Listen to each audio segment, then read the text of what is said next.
आज की short analysis में हम डिस्कस करेंगे एजीएस ट्रांसैक्ट टेक्नोलॉजी स्टॉक के ऊपर। दोस्तों ये स्टॉक अगर आप देखो तो बिगनिंग ऑफ दिस ईयर जनवरी 2024 से करेक्शन के अंदर चल रहा है। मोटा मोटी देखो तो दोस्तों इसने 7 महीने यानी मोर देन हाफ ईयर इसने सिर्फ करेक्शन में बिता दिया। और करेक्शन में भी दोस्तों अगर आप देखो तो दोनों तरह का करेक्शन इक्वली दिया है। पहले इसने प्राइस वाइज करेक्शन दिया है जहाँ पर स्टॉक काफ़ी हद तक डाउन साइड करेक्ट हुआ। इसके बाद स्टॉक ने टाइम वाइज करेक्शन दिया है जहाँ पर स्टॉक बहुत बड़ा साइडवे दिया, कंसोलिडेशन किया, एक स्ट्रॉन्ग बेस बनाया और अल्टीमेटली इसको ब्रेकआउट किया है। और फिलहाल ये स्टॉक को देखो तो दोस्तों यहाँ पर मल्टीपल पॉजिटिव फैक्टर्स एक साथ ब्रेकआउट हो रहे हैं। ये स्टॉक के अंदर दोस्तों एक बहुत बड़ी डाउनवर्ड स्लोपिंग पैरेलल चैनल थी जो एक स्ट्रॉन्ग रेजिस्टेंस का काम कर रही थी। अल्टीमेटली स्टॉक ने उसको ब्रेकआउट किया है। यहाँ पर करेक्शन कंप्लीट के कंफर्मेशन मिले हैं, पॉजिटिव क्लियर डाइवर्शन मिला है और एक बहुत बड़ी रिवर्सल चार्ट पैटर्न मिली है जिसके तहत ये स्टॉक करंट लेवल से अपसाइड में 28 से 30% रनअप के लिए रेडी है। लेकिन दोस्तों इसमें कोई भी हमारी बाय सेल होल्ड रिकमेंडेशन नहीं है। ये प्योरली एजुकेशन पर्पस से आप लोगों से शेयर कर रहे हैं। कोई भी पोजीशन लेने से पहले अपने एडवाइज़र को एक बार ज़रूर पूछ लेना। दोस्तों आप लोग देख सकते हो कि ये वो टॉप एरिया था जहाँ से करेक्शन का आगाज़ हुआ था और यहाँ से कुछ ऐसी downward sloping parallel channel stock के अंदर बनी। और जब तक स्टॉक ये डाउनवर्ड स्लोपिंग पैरेलल चैनल में था उस स्टॉक के अंदर कंटिन्यू प्राइस वाइज हुई और back to back lower lows hit होते गए। दोस्तों अगर आप देखो तो पहला लोअर लो स्टॉक का यहाँ पर लगा, सेकंड लोअर लोज यहाँ हिट हुआ, थर्ड लोअर लोज यहाँ पर हिट हुआ और फोर्थ यहाँ पर। और जैसे ही दोस्तों ये downward sloping parallel channel upside में ब्रेकआउट हुई, इसने मल्टीपल हायर हाइज को एक साथ ब्रेक करके उसके अबाव हाई वॉल्यूम क्लोजिंग देकर कंफर्म कर दिया करेक्शन इज़ कंप्लीटेड। यहाँ पर दो बड़ी चीज़ एक साथ हमें मिली दोस्तों। पहला तो उसने डाउनवर्ड स्लोपिंग पैरेलल चैनल को अपसाइड में ब्रेक किया जिसकी वजह से जो स्ट्रेट डाउन साइड गिरावट आ रही थी पिछले 6 महीने से वो अल्टीमेटली रुक गई। और सेकेंडली दोस्तों इसके अंदर जो back to back lower lows hit होने की जो चेन बनी हुई थी वो तोड़कर इसके अगेंस्ट में इसने first time higher highs register किया जो हमें कंफर्म करता है कि स्टॉक के अंदर बॉटम लग गई, correction completed. Unless and until कोई नया लोअर लोज हिट ना हो जाए या फिर पुराने लोअर लोज के नीचे क्लोजिंग ना मिले तब तक हम यही मानकर चलेंगे कि बॉटम तो लग गई है, करेक्शन कंप्लीटेड। और दोस्तों इसने मल्टीपल हायर हाइज को एक ही स्विंग में ब्रेक करके अपसाइड ट्रेंडिंग मूव का पहला कदम जमा दिया है। और दोस्तों बात कर लेते हैं डाइवर्शन का। तो दोस्तों अगर मैं आप लोगों को MACD डालकर दिखाऊं और आप कंपेयर करो प्राइस एक्शन के लोअर लो स्विंग को MACD के ऑसिलेशन पे तो यहाँ पर आप लोगों को डाइवर्शन ज़रूर मिलेगा।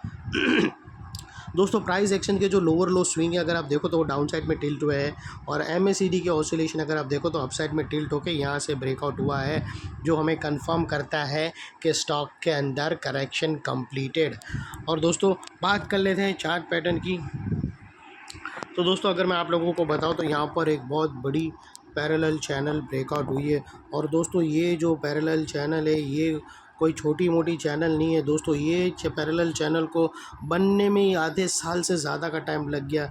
और दोस्तों अगर आप न्यूज़ चैनल में यहाँ पर भी कोई भी पैरेलल चैनल अगर ब्रेकआउट होती है वो सिर्फ एक हफ्ते की हो, 15 दिन की हो, 1 महीने की हो, हर चैनल में उसी की बात होती है। BT ST ST BT में या वो तो अगर आप देखो ना तो दोस्तों ये आधे साल की चैनल ब्रेकआउट हुई है। और जितना टाइम लगता है दोस्तों कंसोलिडेशन में और उसके बाद जितना ब्रेकआउट होगा, जितना कंसोलिडेशन का टाइम ब्रेकआउट उतना ही ज़्यादा हैवी होता है। ये एग्जैक्टली अगर आप कंपेयर करो ना तो बिरयानी जैसा है। अगर बिरयानी पे दम तुम जितना लगा के रखोगे लो आंच पर फिर उसके बाद जितना उतना ही टेस्टी होती है। वैसा ही दोस्तों जितना कंसोलिडेशन में टाइम गया उसके बाद ब्रेकआउट में वो ऐसी तबाही मचाता है। डेली के टाइम फ्रेम में दोस्तों अगर आपको 6 से 7 महीने का कंसोलिडेशन मिलता है तो वो ज़बरदस्त मिले जाता है अनलेस ये ब्रेकआउट फेल ना हो तब तक। तो दोस्तों अगर आप देखो ये जो इनसाइड रेंज देखो ये पिछले 6 महीने की दोस्तों ये कोई छोटी मोटी रेंज नहीं है। ये तकरीबन दोस्तों 28 से 30% की रेंज है जो ये नेकलाइन से ब्रेकआउट होने के बाद अपसाइड में 30% रनअप के लिए रेडी है। और दोस्तों इसकी जो नेकलाइन निकल कर आती है वो समवेयर 95 रुपीज़ के आसपास आती है और इसका जो अगले टारगेट्स निकल के आते हैं वो तकरीबन 125 रुपीज़ का है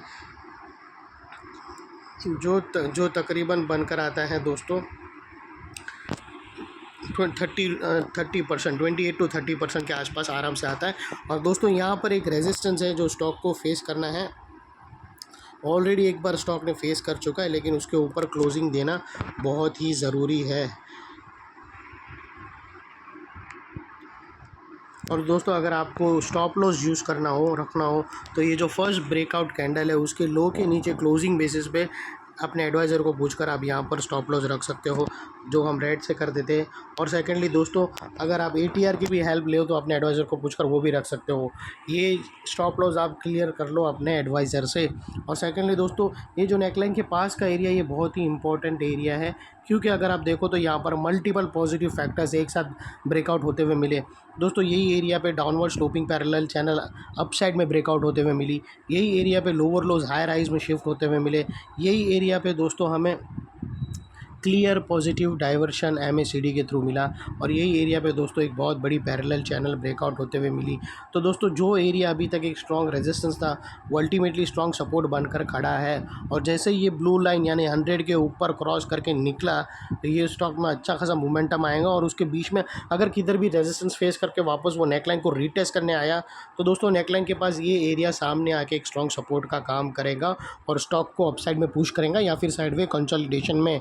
और इतने बड़े स्ट्रॉन्ग सपोर्ट के नीचे हमारा स्टॉप लॉस रहना चाहिए दोस्तों, जो आसानी से हीट ना हो। और इन केस अगर स्टॉप लॉस हीट हो जाता है डेली क्लोजिंग बेसिस पे, तो दोस्तों नो इफ़ नो बट सीधा स्टॉप लॉस देकर तुम्हें अपने एडवाइज़र को पूछकर सिंसियरली ट्रेड को क्लोज कर देना चाहिए।